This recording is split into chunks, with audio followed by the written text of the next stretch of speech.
Hi all. ఈరోజు మనం Vizag to Araku ఎలా వెళ్ళాము, ఎక్కడ స్టే చేసాము, అక్కడ ఏ ఏ ప్లేసెస్ చూసాము, ఆ వ్యూ పాయింట్స్ ఎలా ఉన్నాయో మీతో షేర్ చేసుకుంటాను ఈ వీడియోలో.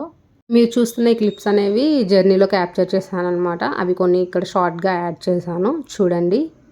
ఫస్ట్ అయితే మేము మా నేటివ్ వర్క్ ప్లేస్ నుంచి నైట్ స్టార్ట్ అయిపోయాము. నైట్ స్టార్ట్ అయ్యి మార్నింగ్ కల్లా వైజాగ్ రీచ్ అయిపోయాము. అక్కడ నుంచి వైజాగ్ టు అరకు అనేది ట్రైన్ జర్నీ ప్లాన్ చేసుకున్నాం అనమాట. మార్నింగ్ 6:45కి ఒక ట్రైన్ ఉంది. అందులో మాకు విజిటర్ డోమ్ టికెట్స్ దొరకలేదు కాబట్టి మేము ఏసీ కోచ్ టికెట్స్ తీసుకొని జర్నీ స్టార్ట్ చేసాము. మాకు per head ticket price 500 change పడింది. మేము 4 మెంబర్స్ వెళ్తున్నాం కాబట్టి టోటల్ టికెట్ ప్రైస్ అనేది 2200 అయిందనమాట. నార్మల్గా అయితే general ticket price Vizag to Araku 30 rupees అని చెప్పారు. కానీ ఫ్రీగా ఉండదేమో అని చెప్పి మేము ఏసీ కోచ్లో టికెట్స్ తీసుకొని వెళ్ళాము. ఏసీ కోచ్లో టికెట్స్ తీసుకోవడం వల్ల మాకు వ్యూ పాయింట్స్ అనేవి క్లియర్గా కనిపించాయి. ఈ ట్రైన్లో మనకి గ్లాస్ విండోస్ ఉన్నాయి. గ్లాస్ విండోస్ ఉండడం వల్ల మనకి వ్యూ పాయింట్స్ అనేవి క్లియర్గా విజిబుల్ అయ్యాయి.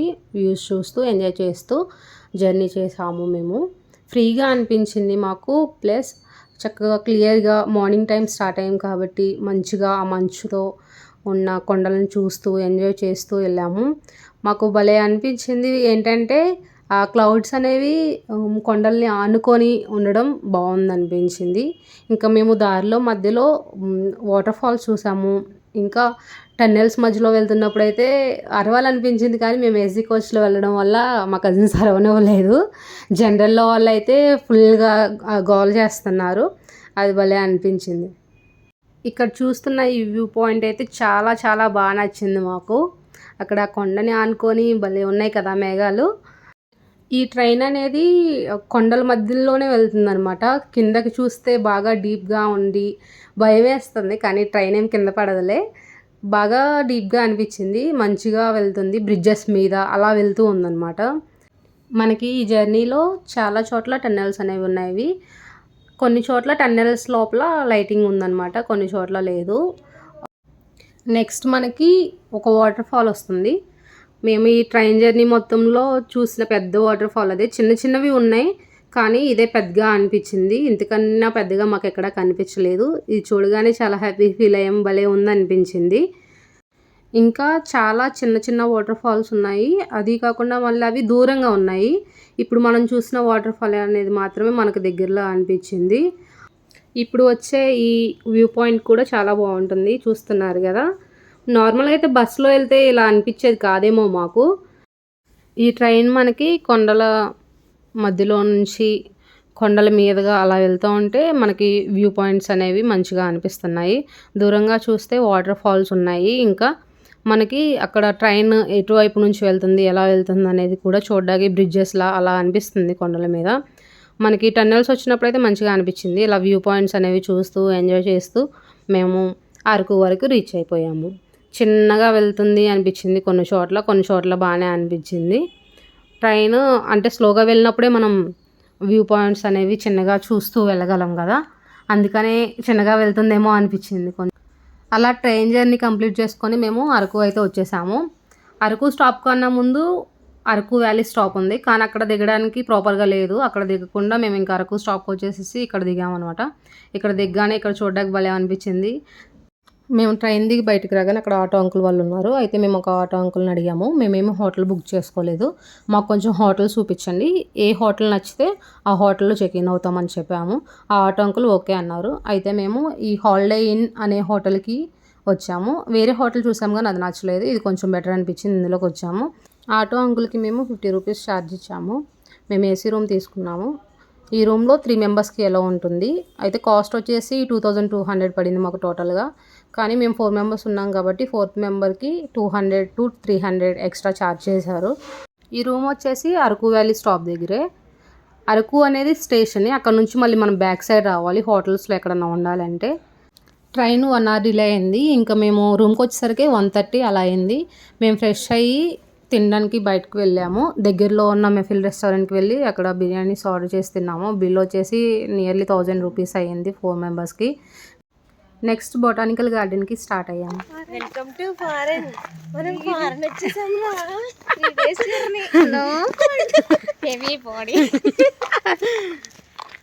మేము మెఫిల్ రెస్టారెంట్ నుంచి బొటానికల్ గార్డెన్కి ఆటో మాట్లాడుకొని వచ్చాము. Chocolate factory and botanical garden కొంచెం దూరంలోనే ఉన్నాయి, వాకబుల్ డిస్టెన్స్ అనమాట. ఇంకా మేము ఫస్ట్ బొటానికల్ గార్డెన్ విజిట్ చేసాము. పర్ హెడ్ టికెట్ ప్రైస్ వచ్చేసి 60 రూపీస్ పడింది. ఇంకా లోపల అన్ని ప్లాంట్స్ ఉన్నాయి, కాకపోతే చూద్దామని వెళ్ళాము. గార్డెన్ చాలా పెద్దగా అనిపించింది మాకు. తిరగడానికి చాలాసేపు పట్టింది, కొంచెం కాళ్ళ నొప్పులు కూడా వచ్చాయి. మంచిగా ఫొటోస్ దిగడానికి ఫోటోషూట్కి అయితే బాగుంటుంది, గ్రీనరీ కదా. కొన్ని ప్లాంట్స్కి కింద నేమ్స్ పెట్టారు, కొన్నిటికి పెట్టలేదు. అంటే ఏ ప్లాంట్ ఏంటనేది మనకు తెలుసుకోవాలనుకుంటే కనుక అవి చూడవచ్చు. మేము ఇంకా కొన్ని చోట్ల ఫొటోస్ దిగుతా, వీడియోస్ తీసుకుంటా చిన్నగా మొత్తం చూసేసేసి తిరిగేసాము. ఈ గార్డెన్ విజిట్ చేయడానికి మెయిన్ రీజన్ ఏంటంటే రోజ్ ఫ్లవర్స్ ఎక్కువ ఉంటాయి. రోజ్ గార్డెన్లో ఉంటుంది కొన్ని చోట్ల, కొంచెం దూరంలో కొన్ని చోట్ల ఉన్నాయి. అంటే పార్క్ లాస్ట్లో ఉన్నాయి, మళ్ళీ మిడిల్లో ఉన్నాయి. మేము వచ్చినప్పుడు అంత సీజనింగ్ కాదనుకుంటా, అందుకనే మాకు కొన్ని ఫ్లవర్సే కనిపించాయి. ఇంకా అవి నేను చిన్న క్లిప్స్ తీసి ఇక్కడ యాడ్ చేశాను. నార్మల్గా అయితే స్ప్రింగ్ సీజన్లో వస్తే మనకి ఎక్కువగా బాగుంటుంది గార్డెన్ అయినా. రోజ్ ఫ్లవర్స్ కూడా ఇప్పుడు ఎక్కువ ఉంటాయి కాబట్టి అందులో ఫోటోషూట్కైనా బాగుంటుందని చెప్పారు. ఈ గార్డెన్లో మనకి రిసార్ట్స్లా ఉన్నాయన్నమాట, స్టే చేయడానికి ఇక్కడ ఉండొచ్చు. ఇంకా అలా different types of rose flowers చూసుకుంటా మేము మొత్తం తిరిగేసి ఆ రోజ్ ఫ్లవర్స్ అనేవి చూసుకుంటా వచ్చేసాము. అవి క్లిప్స్ తీసుకొని ఇక్కడే ఎక్కువ రోజ్ ఫ్లవర్స్ ఉన్నాయి. ఇక్కడ కొంచెం పార్టీషన్స్లా చేసి రోజ్ ఫ్లవర్స్ని పెట్టారు, అటు సైడ్ ఇటు సైడ్. కానీ ఎవరు ప్లగ్ చేయకూడదని చెప్పి పెట్టారు బోర్డ్స్. ప్లగ్ చేస్తే 800 రూపీస్ ఫైన్ అని పెట్టారు. ఈ వైట్ రోజ్ ఫ్లవర్స్ నాకు బాగా నచ్చాయి, ఎందుకో చూడగానే మంచిగా అనిపించింది, ఫ్రెష్గా ఉన్నాయి. ఇంకా నెక్స్ట్ లాస్ట్కి వచ్చేసాము. ఇక్కడ ఇండియా మ్యాప్ వేసి ఐ లవ్ ఇండియా అని చెప్పి గార్డెన్ లాగా ఇండియా మ్యాప్లో పెట్టారు, చిన్న కాటన్ ప్లాంట్స్ అవి. బొటానికల్ గార్డెన్ లాస్ట్ వ్యూ ఇది. ఇంకా బొటానికల్ గార్డెన్ నుంచి బయటకు వచ్చేసేసి మేము చాక్లెట్ ఫ్యాక్టరీకి వచ్చేసాము. వాకబుల్ డిస్టెన్సే కదా, నడుచుకుంటూ వచ్చేసాము. ఈ చాక్లెట్ ఫ్యాక్టరీ చూడడానికి భలే అందంగా అనిపించింది. అంటే ఈ థీమ్ అన్ని క్యాండీస్లా, చాక్లెట్స్లా, డిఫరెంట్ ఎమోజీస్లా భలే పెట్టారు. ఎంట్రీ ఫీజు వచ్చేసేసి చాక్లెట్ ఫ్యాక్టరీకి 50 రూపీస్ తీసుకున్నారు పర్ హెడ్. లోపలికి వెళ్ళాక మనకు ఒక కాంప్లిమెంటరీ చాక్లెట్ ఇస్తారని చెప్పారు. ఇంకా మేము టికెట్ తీసుకొని లోపలికి వచ్చేసాము. చాక్లెట్ ఫ్యాక్టరీ లోపలంతా కోకో ప్లాంటేషన్ లాగా డిజైన్ చేశారు. ఈ డిజైనింగ్ మొత్తం చాలా డిఫరెంట్గా అన్నీ చాక్లెట్ థీమ్స్ లాగే బాగుంది. ఇప్పుడు మనకి పార్టీస్ ఏమైనా చేసుకుంటే ఒక థీమ్ ఎలా సెలెక్ట్ చేసుకుంటామో, ఇక చాక్లెట్ ఫ్యాక్టరీ కదా, మొత్తం చాక్లెట్ థీమే. ఇక్కడ మనకి డిఫరెంట్ టైప్స్ ఆఫ్ క్యాండీస్ ఉంటాయి కదా మనం చూడడానికి, మనం బయట పర్చేస్ చేసేటప్పుడు అవి ఎలా ఉంటాయి ఏంటి అనేవి ఇక్కడ మనకి స్టాచ్యూస్లా బొమ్మల్లా పెట్టారనమాట. ఒక్కొక్క స్టాచ్యూ అంటే అవి డిజైనింగ్ స్టాచ్యూస్లా చేశారని చెప్పా కదా, ఒక్కొక్కటి ఒక్కో డిఫరెంట్ టైప్లా బాగుంది. మనం అక్కడ ఆ పోజెస్లో ఫొటోస్ కూడా దిగొచ్చు. మేము కొన్ని ఫొటోస్ దిగాము అక్కడ ఆ పోజెస్లో. ఇక్కడ మనకి ఇంకా వేరే షాప్స్ కూడా ఉన్నాయి చాక్లెట్ ఫ్యాక్టరీ లోపల. చక్కగా మ్యూజిక్ పెట్టి ప్లెజెంట్గా ఉంది మేము వెళ్ళినప్పుడైతే చాక్లెట్ ఫ్యాక్టరీ మొత్తం.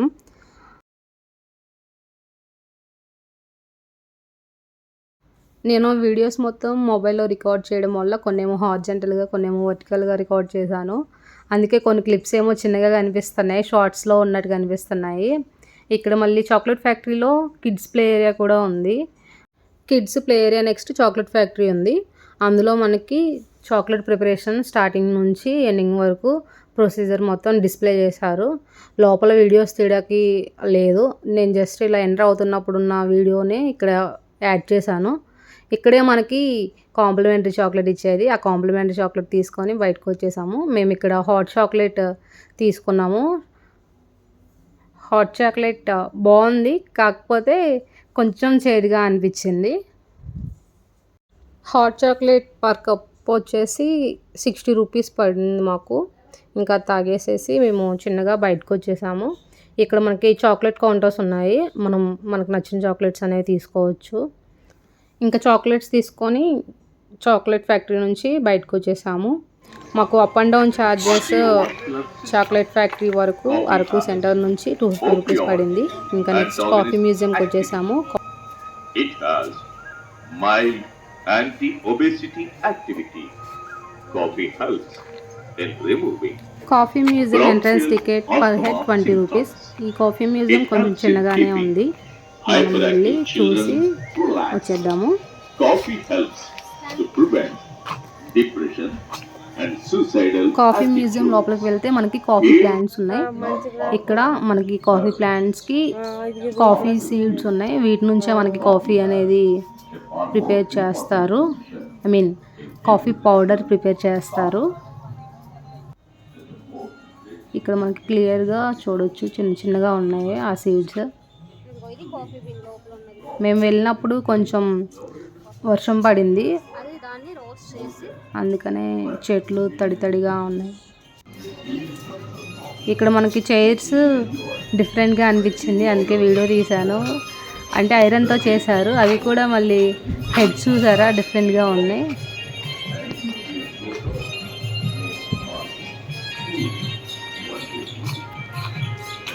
ఇక్కడ మనకున్న ఈ బ్రిడ్జ్ చెక్కలతో చేసింది కాదు, సిమెంట్తో చేసి అలా చెక్కలతో చేసినట్టు పెయింట్ చేశారు.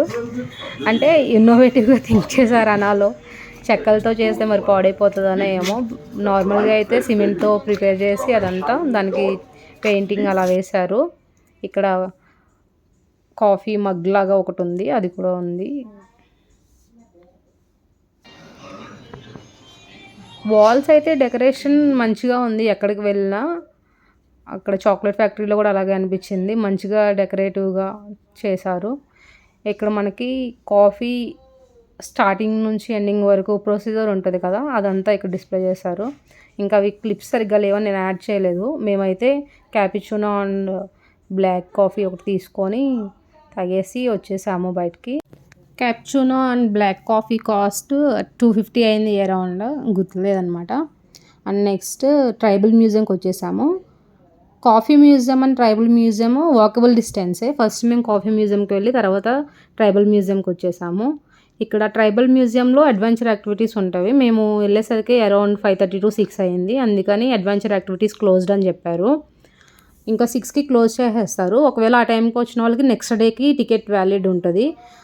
పర్ హెడ్ టికెట్ వచ్చేసి 60 రూపీస్ పడింది. ఇక్కడ ట్రైబల్ మ్యూజియంలో ఏముందంటే ఓల్డెన్ డేస్లో విలేజెస్లో ఎలా ఉండేది, వాళ్ళ కల్చర్ ఏంటి, వాళ్ళు ఏమేమి చేసేవాళ్ళు, వాళ్ళ డ్రెస్సింగ్ స్టైలు అవన్నీ ఉన్నాయి. ఇంకా అవన్నీ చిన్నగా విజిట్ చేసి వచ్చేసాము మేము. ఇక్కడ లోపల చూడ్డానికి కొంచెం అంటే మనకి తెలియనివి కూడా ఉన్నట్టు ఉన్నాయి అనిపించింది. అంటే వాళ్ళు యూజ్ చేసే వస్తువులు కానీ ఇంకా అవన్నీ డిఫరెంట్గా ఉంటాయి కదా, అవన్నీ చూసాము.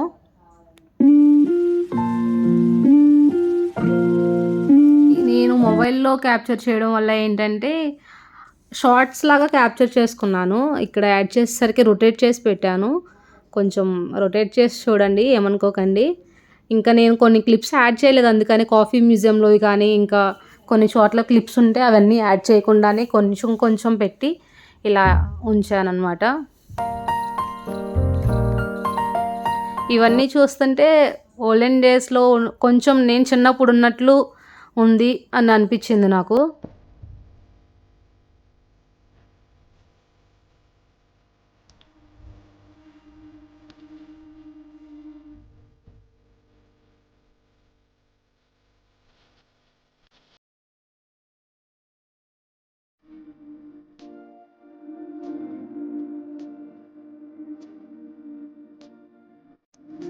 ఇక్కడున్న ఈ వాల్ డెకరేషన్ డిఫరెంట్గా అనిపించింది నాకు.